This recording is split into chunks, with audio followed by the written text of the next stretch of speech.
in your film, you kind of uncovered a link between Stranger Things and a real life government facility in Montauk. What's going on there? Yeah, that took place back in the very early 1980s. It was Camp Hero was the name of the location, and it was considered to be the Montauk Project.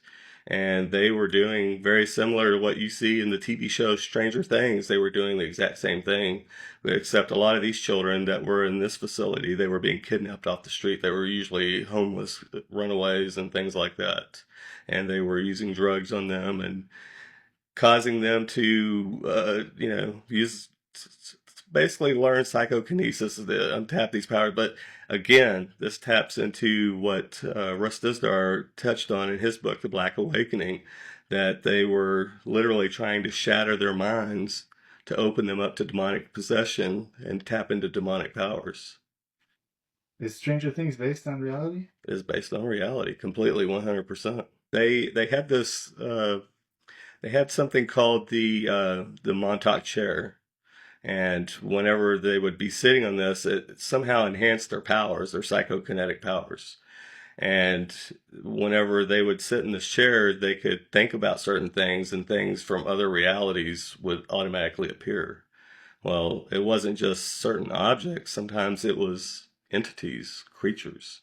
And one day, one of the kids named Duncan was sitting in the chair, and when they whispered something in his ear, he thought of an entity, and that entity appeared, and it went ballistic and started just destroying everything around the base that was hurting people. And what was crazy about it was, depending on who saw it, each person saw something different. Some people said that it was 9 feet tall, others said it was 30 feet tall, but it destroyed everything that came in its path. So it was a giant. It was a giant. Man, that sounds a little bit like Nephilim to me. Exactly. And that's the Book of Enoch says that demons are literally Nephilim spirits that Disembodied round Nephilim the earth. spirits. Yeah. Yeah. So do you think that they were contacting um, pre-flood entities there? Well, even the FBI document 6751, which you've heard me talk about before, if you read that document, it says that the entities are not from another planet, but from another plane or another reality or some another dimension, is the way that it's worded in those documents, or that document in particular. And it says that they are not normal sized like us. It says they are much larger. And it's interesting too. Like if you watch like paranormal TV shows or some random stuff like that, where people are talking about their houses being haunted, Hmm. a lot of times what they say is sometimes like they'll see like a giant, like a 9 foot tall or higher giant that's like all black with an evil face, like sitting in a corner or something. So it correlates what people are seeing, what they're summoning there, like facilities like Montauk, and like what the with Book of Enoch says, for example. Well, it's not just limited to that. A lot of these people that have gone out to Skinwalker Ranch or some of these other things that we've discussed, when they are seeing these shadow people in their homes, some of them say that they are anywhere between 8 to 10 feet tall. And it doesn't just stop right there either. Even at S2, which is an Air Force base, I know you know about S2.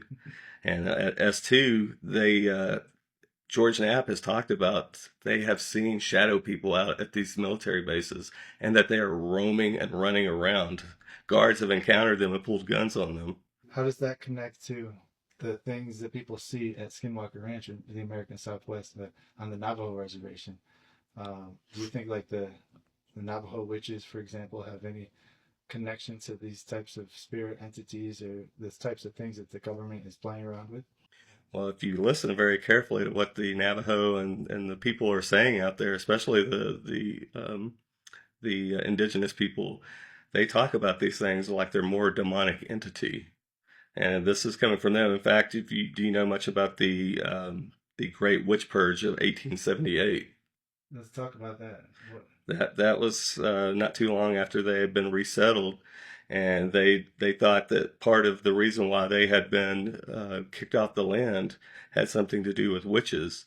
And so when they dug up a body of one of the Indians that had been buried, they found a copy of the treaty in that Indian's stomach, and they believed that it had something to do with witches. So they killed several members of their tribe, thinking Wow. that was the Great Witch Purge of 1878. So that was the Navajo was purging their own people. Yes. It wasn't the U.S. government killing. No, it wasn't the U.S. government. It was them killing their own people. Wow. Because they're suspected of being a witch, which is what? So what's a witch called in Navajo? Uh, Skinwalker, right? they believe that the witches they commit these murders. They either commit a murder of somebody who is very close to them or somebody that's very near and dear to them, and that by doing so it opens them up and gives them this power to shapeshift. But again, when you really look into this stuff, these things are coming from another dimension or another realm. Because out there at Skinwalker Ranch, they have seen these things, literally windows, portals opening up out there, and that they exit these portals, these windows, and they roam around. In fact, they had one that came out of a portal, ran across a field, another portal opened up, and it went through that portal and disappeared. Sounds like a movie. Yeah. They've even ran into the predator creature out there, not on one occasion, but multiple occasions out there at Skinwalker Ranch. Back when Terry Bradshaw, or not Terry Bradshaw, Terry Sherman owned the ranch, they ran into the predator creature. A gentleman that had heard some of the news events about what was going on out there when they first started talking about it before Bigelow even showed up and bought the ranch. Somebody had drove out there and wanted to know if he could go out onto the property and pray or meditate. So he's sitting out there praying and meditating, and next thing they know, they keep hearing a cowbell, but none of Terry's cows had any cowbells on them. So all of a sudden, he saw something like a blur running from the tree line towards this individual who was sitting out there in the middle of this pasture. And whatever it was, he said it was humongous. He said it ran up and stood right over him and said it was louder than a bear and a lion, and it let out this humongous roar, and the guy actually jumped 6 feet back from a sitting position. And he was so petrified he would not let go of them after they ran over and helped him back up. Finally, Terry had to tell him, he said, if you don't let go of me, I'm going to hit you. And he told him, he said, I'll let go of you, but you got to get me off this property. And he said, this property is cursed. He said, you're dealing with the devil. So what do you think's actually going on there? Like, were there portals opened up through Navajo witchcraft or similar, or was it? This has been going on for a very long time because Franciscan monks who have been out there since 1776 have reported seeing 3 fireballs flying around in the sky out there. So this has been going on for a very long time. The Indians have known it even longer than that. And like I said, most of them, they won't even go near the ranch. And the ones that do, they usually take offerings or animal skins and they put them on the fence post to ward off the demonic spirits and keep them at bay. That's their words. Brandon Fugel, in an interview that he did with Sean Ryan, actually said that, and I got that clip in the film. And that's the thing, is that they don't even like talking about these entities, and it's not just that, but it's Wendigo. Any of these entities that you can name off, they do not like them being mentioned because, like they said, if you talk about them, it's invoking them, and they will come looking for you. So this sounds more like it sounds more demonic than anything. Even Jacques Vallée and a lot of these researchers, especially like Nigel Kerner and all these other ufologists out there that really study this, they all akin the whole alien thing that it's more demonic than it is something coming from another galaxy or another world. So you think that all the stuff basically from going from Roswell all the way to Kenneth Arnold's sightings, to Montauk and Stranger Things and Skinwalker Ranch are all connected in a way that a lot of people don't. They think it's separate phenomenon, but you're saying it's all the same thing manifesting itself in different ways. Yeah, it's all absolutely connected. In fact, did you know that Kenneth Arnold and Jack Parsons were flying buddies? And Robert Goddard, who was another rocket engineer that was early pioneer in the rocket engineering, lived in Roswell, and he also knew both of these individuals. So you got that. So it's like you have the Kenneth Arnold sighting, and less than 2 weeks later, you have the Roswell crash, and that these individuals all knew one another, and that one of them was part of the Babylon working ritual alongside L. Ron Hubbard, creator of Scientology. That's seems like the coincidences too. Yeah, especially when the U.S. Air Force started investigating Jack Parsons because of when he worked for Howard Hughes, and he had taken classified documents out of the facility without permission.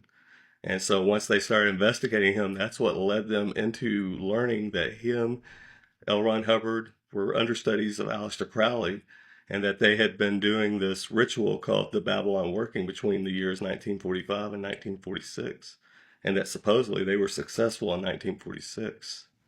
And what is that? What do you think that implies? I believe that they actually did exactly what they set out to do to bring about Babylon, the Whore of Babylon, and the Son of Perdition end times.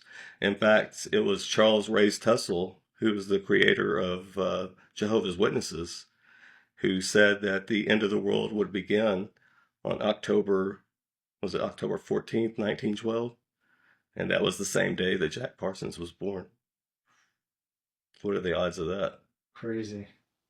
This no Skinwalker Ranch was an active, long before 1947 and long before Jack Parsons. Do you think Jack Parsons and L. Ron Hubbard were kind of tapping into the same thing that was happening at Skinwalker Ranch, kind of opening a rift somewhere else and kind of making a new Skinwalker Ranch? Well, not just the rituals that they were performing out there at his mansion that he lived at, but also whenever they would go out and they would do these rocket launches, he was performing rituals to the Greek god Pan and doing all sorts of things. So, I mean, this stuff, it gets really dark and really deep really quickly. In fact, the place that they would go out there and do these rocket tests was called Devil's Gate Dam. In fact, him and his Suicide Squad, another interesting term right there. And come to find out, the same Robert Goddard that we were talking about a while ago, that's where he did all his rocket experiments. It's the exact same location, Devil's Gate Dam. That's crazy. So, like I said, you're seeing coincidence after coincidence and just over and over overlap. How do these things kind of link up to the federal government's investigations into paranormal research, into seances and MK Ultra stuff like that? That was a branch of the CIA called MK Offen. And this branch, that was their thing, was that they got into the occult and esoteric, pretty much kind of like the Ahnenerbe was the Nazis' version. You know, they had several things like the Thule Society and Vril, but it was the Ahnenerbe who was really steeped in the occult as well as the Vril.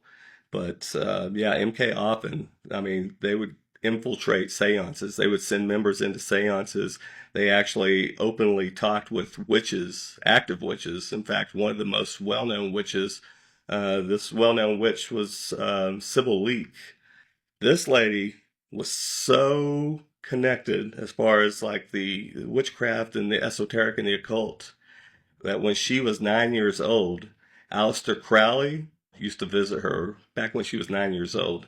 Her family was that connected. In fact, when MK Offen was dealing with her and approaching her, she would tell them where the most active covens were, all the different locations of witches and covens all around the world. I mean, you know that also, what was it, Crowley and several of his colleagues, they all worked with British intelligence.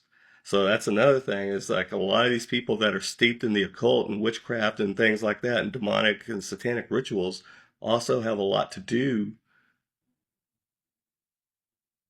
with spies and spy agencies, different governments, intelligence agencies.